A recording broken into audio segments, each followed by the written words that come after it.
ሐሳብ መጥፋቱን ለማወቅ የነዚህን ባንዳዎች ውሎ ማየት በቂ ነው። ሰው እኮ ከፍሬው ይታወቃል፣ ባይናገርም ከፍሬው ይታወቃል። ውሏቸውን ስታዩ ዛፍ በፍሬው እንደሚያስታውቀው ሁሉ እነሱ ያስታውቃሉ።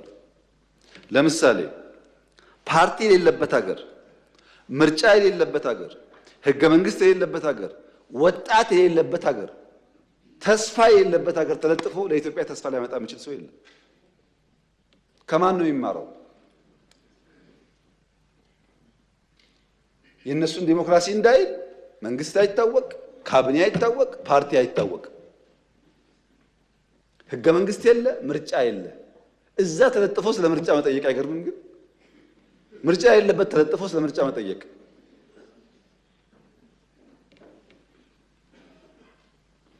ኢትዮጵያ ሲያምርባት አይንም የሚቀላ ህዳሴ ሲያልቅ ምን ያስፈልጋል ህዳሴ ከሰው ያጣላናል የሚል የባህር በር ጥያቄ ሲነሳ የሚሸማቀቅ የሚያፍር ደፈር ብሎ 130 ሚሊዮን ህዝብ ያስፈልገዋል ለማለት የሚተናነቀው ለኢትዮጵያ ጥቅምና ብልጽግና ከጎኗ መቆም መድከም የማይሻ የማይፈልግ ራሱን እንደ ማንጎ የሚቆጥር ግራዋ ነው። ራሱ ሲጠራ ማንጎ ይበል እንጂ ግራዋ ነው፣ መራር ነው። የኢትዮጵያ ደህንነትና ችግር የማይከፋው ከሆነ ራስን በጠራህበት መንገድ ብቻ ሳይሆን በፍሬ ትታወቃለህ።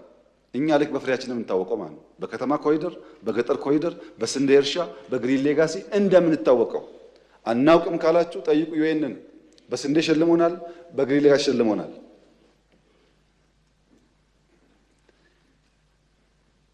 የሚያሳዝነው ነገር ኢትዮጵያ ውስጥ ትናንት ገንጣይ አስገንጣይ የሚባለው ስብስብ የነፃ አውጪ የሚባል ስብስብ ፓርቲ ለመባል የመጀመሪያው ፕሮግራሙ ላይ የሚጽፈው የኤርትራ ጥያቄ የቅኝ ግዛት ጥያቄ መሆኑን እቀበላለሁ ነበር የሚለው። ቲፒኤልኤፍ በለው ኦነግ በለው ምናምን በለው ዋና አጀንዳው የኤርትራ ጉዳይ የቅኝ ግዛት ጉዳይ ነው ካላለ የታገለ አይመስለውም። አሁንስ የዛሬዎቹ የባህር በር ጉዳይ እኛን አይመለከትም ካላሉ በስተቀር የታገለ አይመስላቸው። አንድ ነው ፋሽኑ፣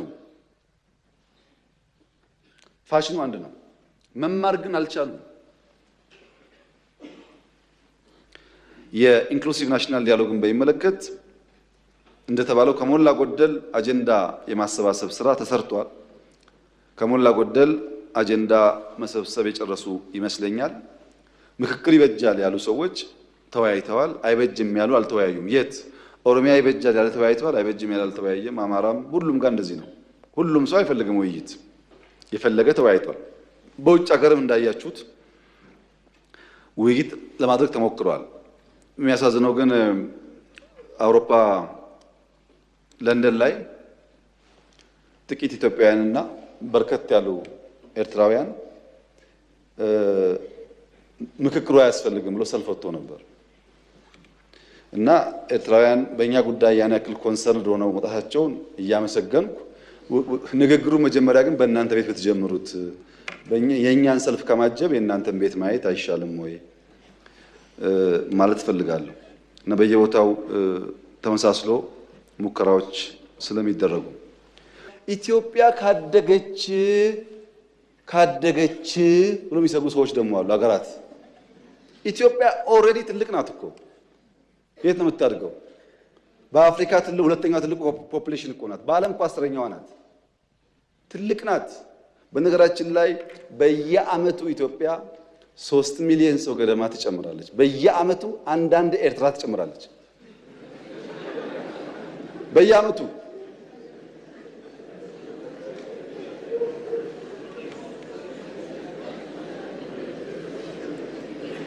እና ኢትዮጵያ በየዓመቱ ሀገር እየጨመረች ትልቅ የሆነች ሀገር ካደገች ምን ትሆናለች ከተባለ ካደገች ታግዛለች።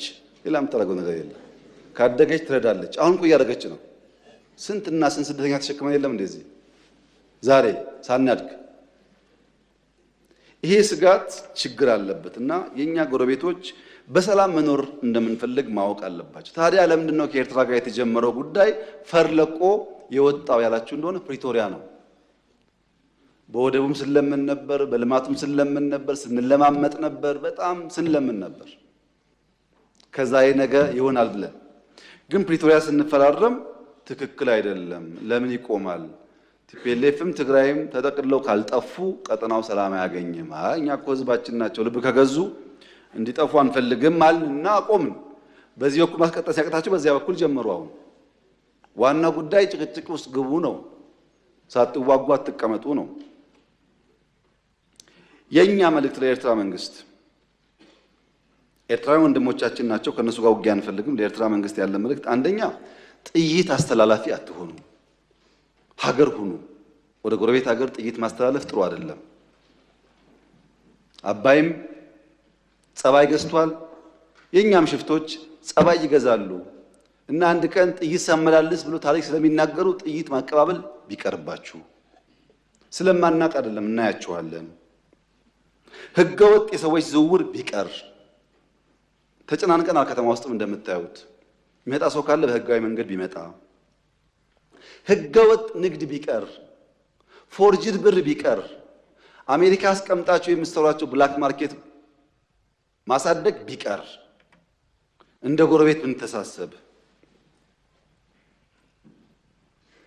ህጋዊነት ከተከተል በንግዱም በሚፈናቀለው ጥይት ማቀበሉን ከተዋችሁ በሰላም አብረን ለማደግ በፍቅር አብረን ለመቀጠል ከምን ጊዜውም በላይ ኢትዮጵያ ፍላጎት አላት። እኔ ልክ እንደባለፈው አሁንም አስመራ መሄድ ፍላጎት አለኝ። ችግር የለብኝም። ምን ከሆነ ትርፍ ካለው ነው። ትርፍ ከሌለው ጊዜ ማባከን ነው። እኔ ባሌ የመላለስበትን ጊዜ ዝም ብዬ በከንቱ አስመራ ልመላለስ አልችልም። ጊዜ የለኝም፣ ስራ አለኝ።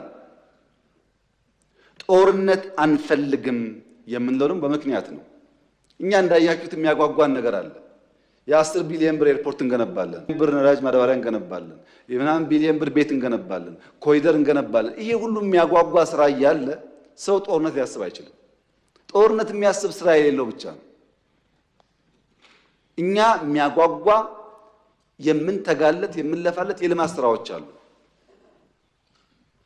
ከማንም ጋር የመዋጋት ፍላጎት የለንም። ለምን? ውጊያው ከተነሳ የተከበረው ምክር ቤት ውጊያው ከተነሳ ውጤቱ ግልጽ ነው። ግልጽ ነው ውጤቱ። ከዛ በኋላ አይሰራም። አሁን አለመጀመር ማለት ነው። አሁን ውጊያ እንትና ያግዘኛል የሚባል ነገር ሰው እንዴት ዩክሬን እያየ ፓለስቲኔን እያየ ስለማገዝ ያወራል? ማንም አይሞትልህም። ሞራል ይሰጣል እንጂ አይሞትልህም። መጨረሻ የምትሞተው አንተው ነህ። አያዋጣም። ከበደ አለ ተሰማ አለ የሚባል አያዋጣም። ከበደ ተሰማ 10 ጥይት ያቀብልሃል እንጂ መጥቶ አይሞትልህም። አየን እኮ በቲፎዞ ውጊያ እንደማይቆም እኮ አየን። እና አንፈልግም። ልማት ነው የምንፈልገው፣ ሰላም ነው የምንፈልገው። ከማንም ጋር ግጭት ለማድረግ ፍላጎት የለንም። ከገባን ግን ግልጽ ነው ውጤቱ። አስተማማኝ አቅም ነው ያለን። ማንም አያቆመንም። ይሄ ግልጽ መሆን አለበት። ማንም አያቆመንም።